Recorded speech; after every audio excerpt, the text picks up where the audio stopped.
Kubor nakaslem jong unongsan Hima.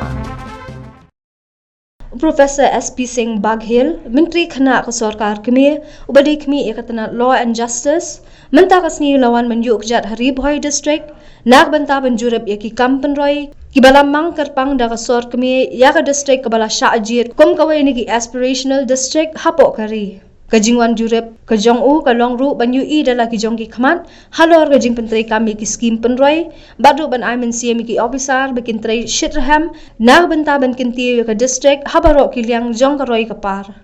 Hakani kasni nakaliang Professor SP Singh Baghel, lalum nang ru ya barok ki officer, nagitanat baper, jong ka district, ha kajing elang kapala pelong ha ka conference hall, jong ka office u Deputy Commissioner ka Ri-Bhoi District, hanong po, Haringkat kajinga dalang Deputy Commissioner ka Ri-Bhoi Arpet Upadhyaya, Superintendent of Police ka Ri-Bhoi District, Giri Prasad, Lembat Uba MB Tongper, Additional Deputy Commissioner ka Ri-Bhoi District.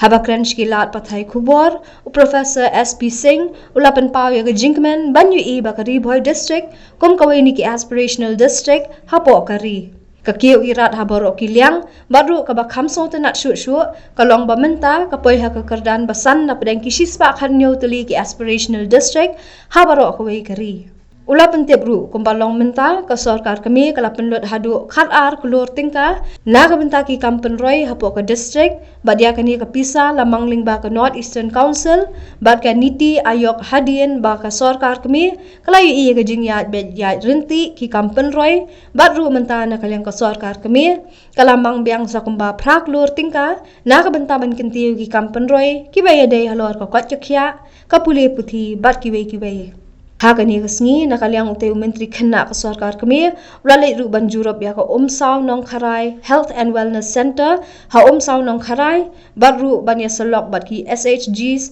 VHCs, jong kasnong Saiden, kabala penlong ha Aganwadi Center. And it was a very fruitful meeting, and we have learned a lot of suggestions from the Honorable Minister, especially regarding in the field of animal husbandry, crop insurance, regard to agriculture and horticulture, and the Honorable Minister has given so many suggestions in this regard, which the district administration will be submitting the proposals and taking forward. Till date, along with Niti Aayog and NEC funds, we have spent around 12 crore rupees. For this year, based on the performance of the district, we have got sanctioned of 8 crore rupees, and out of this 8 crore, close to 6 crore will be spent in health and nutrition, and around 1.5 crore will be for education. The rest of the amount is for these PHE and other line departments. है कि प्रत्येक north east के स्टेट में सभी मिनिस्टर जाएंगे, और उसमें एक बात और है, स्पेशली मेघालय जरूर जाएंगे। तो उसी प्रधानमंत्री जी का फिर ये है कि वो ये एस्पेशनल डिस्ट्रिक्ट है, आकांक्षी जगह, इनमें भी अगर उस राज्य में पड़ता है तो वहाँ जाना अपनी प्रायोरिटी में रखना है। तो ये एक आकांक्षी जगह है, तो तमाम पैरामीटर्स पर हम लोगों ने बात की। मुझे खुशी की बात है कि इन्होंने इम्प्रूव किया, और जो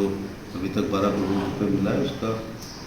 यूज भी किया है काफ़ी बड़ी परसेंटेज में, खासतौर से एजुकेशन और हेल्थ पर काम किया। मैं यहाँ पे DC का बधाई भी देना चाहूँगा कि उन्होंने इम्प्रूवमेंट किया।